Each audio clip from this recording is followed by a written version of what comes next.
Hello, yogis. Was that weird? Was that creepy? I don't care. I got your attention.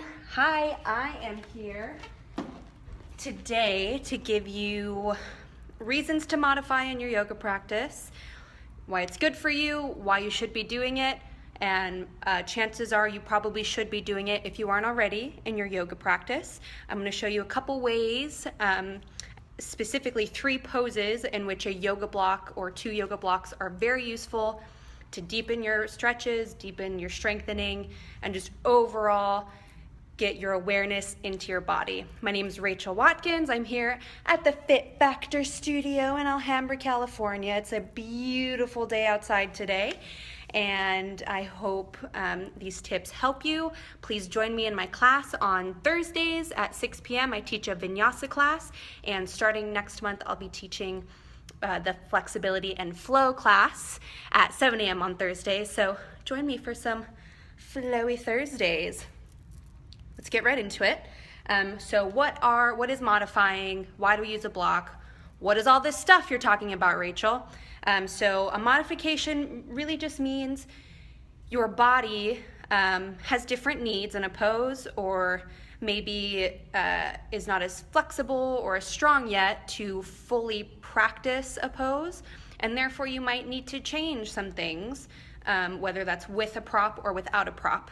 And modifying can either be, making the pose a little bit simpler to meet your body's needs, or it can also mean making a pose deeper and harder and forcing you to work a little bit harder.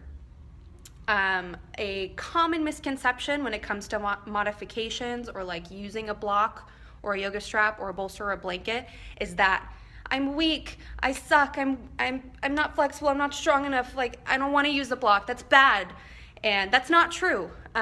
If you can get comfortable with using props, you will actually deepen your practice, and you'll actually have a much better understanding of what each pose requires from your body, and you'll even be able to reap more of the benefits from a pose, from the more advanced poses to the more simple poses. And so I don't want anyone in my classes especially to ever be afraid to use a block or use you can use a towel to replace a strap, but those are there to help you deepen your practice. They don't mean you're weak, they don't mean you suck, they don't mean that you shouldn't be doing yoga. They simply are there to help you, help you get deeper into the pose. So I'm going to give you 3 poses that I encourage you to use a block in if you're not already, unless you're a 30-year practicing yogi and I don't know, you're a yoga master, then maybe you don't need these things. But for most people, myself included, I've been practicing yoga for about 5 or 6 years, and I still use blocks in these poses. I suggest you use them to help you get deeper into the muscles, into body awareness. So let's just jump right in. So pose 1 is Uttanasana, and I'm going to back up for a moment so you can see my full body. And so Uttanasana is a standing forward fold, and I'm going to give you some key alignment points. So when you're in a forward fold, you generally have your feet hip width distance is what I prefer. I'm a little bit tighter in my hips. However, some people do like to practice with their feet touching. So feet parallel, about hip width distance apart. Next thing, let's move up our foundation. You're working towards straight legs. So when you're in a forward fold, let's see if you can get my full body.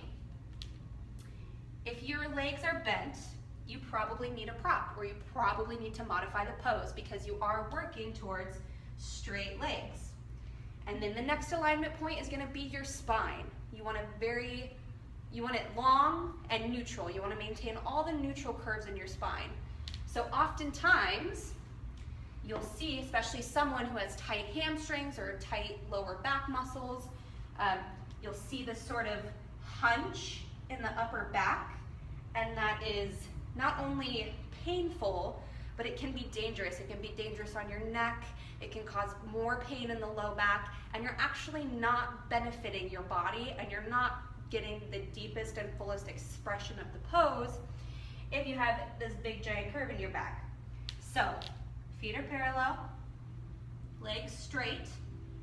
Another key point, hips over the heels. and neutral spine. So as you can see, I'm a little bit more flexible than maybe those who like are running a lot. Running can really give you tight hamstrings, or those who just don't stretch enough. So it's pretty easy for me to touch the floor. So you want to be able to touch the ground. If you cannot do those things, if you cannot keep your legs straight, if you cannot maintain a long, healthy, neutral spine, and if you cannot touch the ground, I suggest taking 2 blocks. You're going to place them right in front of you on any height. As you can see, they have multiple heights that you can use. So some people may be here. And this is great because this means you can get the length in your spine, and then you can work towards going deeper, getting a deeper stretch. But you want to have straight legs, lengthen the spine, and then move forward. So, you can use these blocks in any of these heights. Okay? Next pose is going to be Utthita Parsvakonasana, which is extended side angle. So, put these over here. Let me make sure you can see my full body. So I'm going to come into warrior 2 legs. So deep from within my right hip socket, I'm going to turn my femur bone and the rest of my leg out. So now my toes are pointing out. I'm going to turn my back toes in slightly, front heel to back arch alignment. I'm going to bend this front knee. I might have to widen. You want a pretty wide stance in warrior 2. I might have to widen it a little bit. I'm also not super warm right now, so my hips are definitely feeling this, and so are my inner thighs. So here, there's a couple ways to do. This is one way to modify Utthita Parsvakonasana, or extended side angle. It's just placing the elbow on the thigh. So my key alignment points in this pose are going to be making sure this knee tracks directly over the ankle. And if it goes past, or if it's off to the left or off to the right, you're at risk for injuring your knee and just other parts of your body like your thighs. So foundation first, I have my heel to arch alignment, I have my knee stacked over my ankle. You want the outer front hip to be hugging in towards the midline. So if you ever see, and it's probably hard to see on this camera, but if you ever notice yourself sticking your butt way out, you're not doing the pose. You want to work that outer thigh in. You're aiming towards neutralizing the hips towards the long edge of the mat. Imagine my mat's here. All right, and then in this pose particularly, you want same thing, long, neutral spine, lots of length through the torso, up through the neck, up through the crown of the head. So you can always come here, or since today we're discussing how to use a block, you can place a block in front of the leg, yeah, or behind the leg. And the reason we use a block is if, let's say, you decide not to use it, so now I'm down here, and, I'm sorry, it's kind of hard to see me. My back, my torso, these upper ribs are now rounding down. In Parsva, I get them confused a lot. In extended side angle, you want your shoulders opening up towards the ceiling. If ever you catch your shoulder or your ribs caving in, use a block. And you can even use this front arm to press against this front leg, getting an even deeper stretch through this inner right thigh. It helps you maintain length through the torso. But if you catch yourself hunching, if you catch your knee out of alignment, your butt is sticking out, I definitely suggest using a block. You can place it on the inside or the outside, either way, but moving the hips forward, shoulders back, opening up the chest, yeah? And then that brings us to our next pose, our third and final pose that I'll discuss today.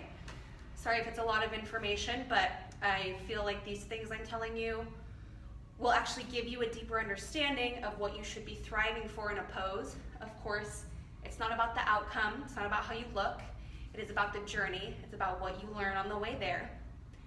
So I'm so excited that I'm helping you on this journey.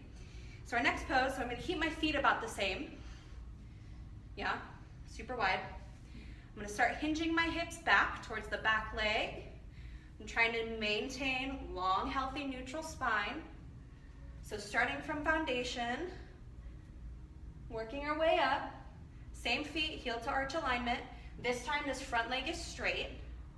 This is Utthita Trikonasana, or triangle pose.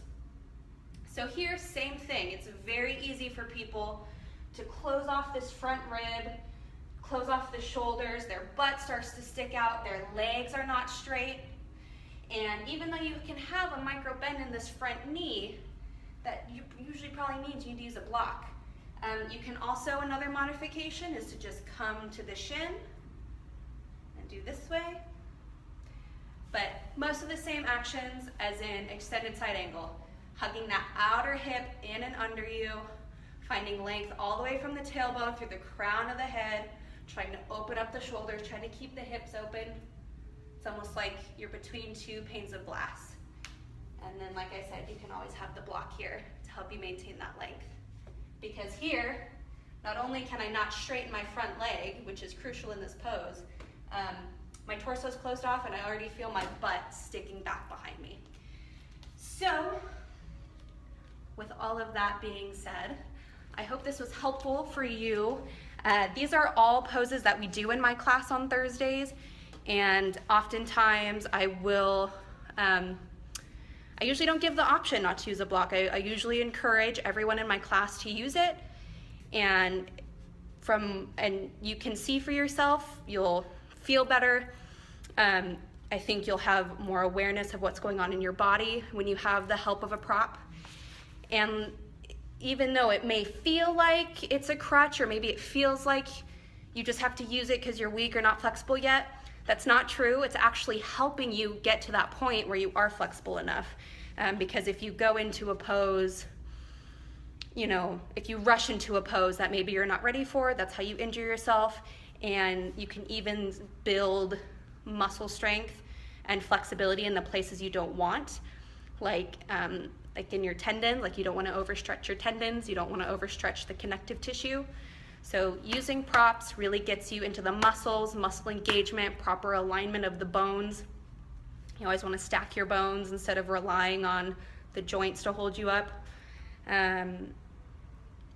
So if you have any questions regarding these tips I gave you today, please you can leave a comment.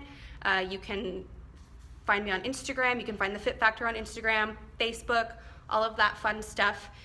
And I look forward to doing my next Facebook Live video. I'm not sure what I'm gonna do yet. I have a couple ideas, but I'll leave it a surprise for you guys. And I hope to see you in my class, 6 p.m. on Thursdays. Once again, my name is Rachel, here at the Fit Factor Studio in Alhambra. I feel like I don't know any puns to you, I don't know. I wish I was better at jokes. I would make a fun pun joke right now.